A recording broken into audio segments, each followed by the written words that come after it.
How's it going, everybody? Today what we're going to do is talk about Ito's lemma and its application in finding the time-dependent function of a stochastic process.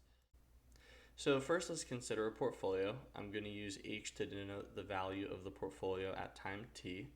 D is going to be the value of the derivative at that same time, and Q is going to be the number of units of that derivative.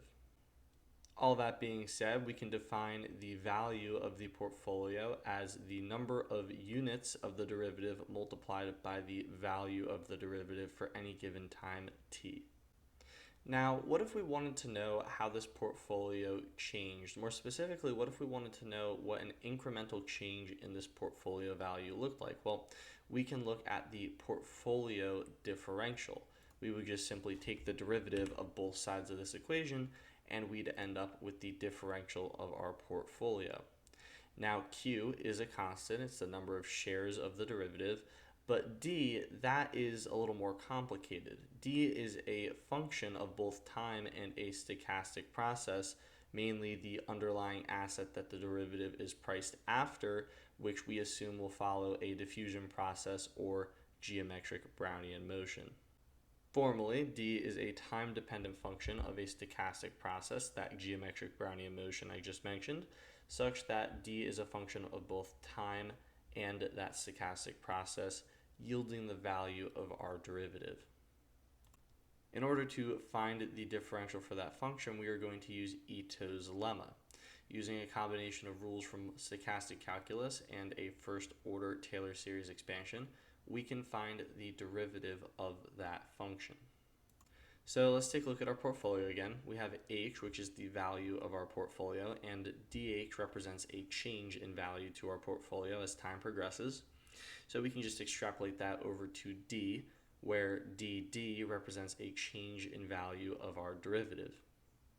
Looking more closely, we can see that D is a function of both time and the value of the underlying asset.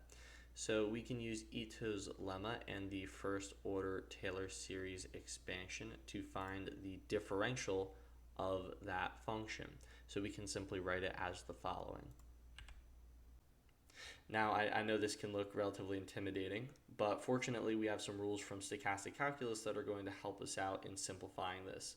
So please take note that all subscripts are partial derivatives with respect to that variable in the original function D. But beyond that, let's take a look at our rules from stochastic calculus.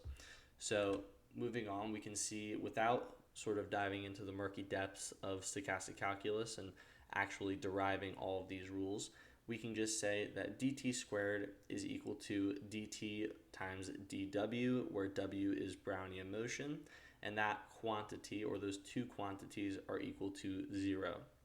And then dw squared, where a change in Brownian motion is squared, is equal to the change in time.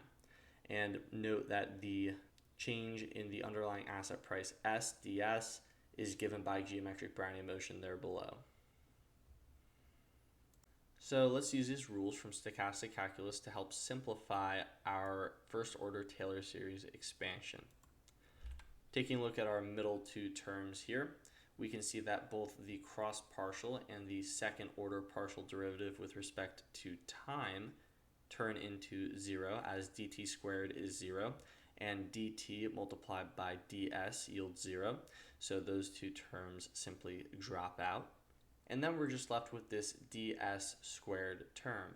But fortunately, we can also use our rules from stochastic calculus to simplify that. So moving on, looking at the geometric Brownian motion term squared, we can see that mu s dt turns into 0 because dt squared is 0.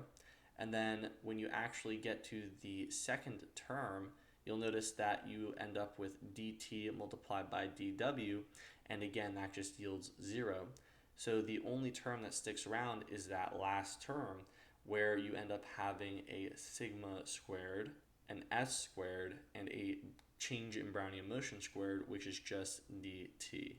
So after simplification, we are left with these three terms, and we can use these three terms in our original expression for the differential of our portfolio. So we have dH is equal to Q times dd. So substituting in dd with our expression derived using Ito's lemma, we're left with dh is equal to q times the first order partial derivative with respect to time times the change in time plus the first order partial derivative with respect to the underlying asset price times the change in that asset price plus 1/2 times the second order partial derivative with respect to the asset price multiplied by volatility squared times the underlying asset price squared times the change in time. So that's it for Ito's lemma, and this is a very important lemma because it's used to help support the main argument for the Black-Scholes European pricing model. This helps create a hedged portfolio which binds European option prices to the Black-Scholes model under the assumption of no arbitrage.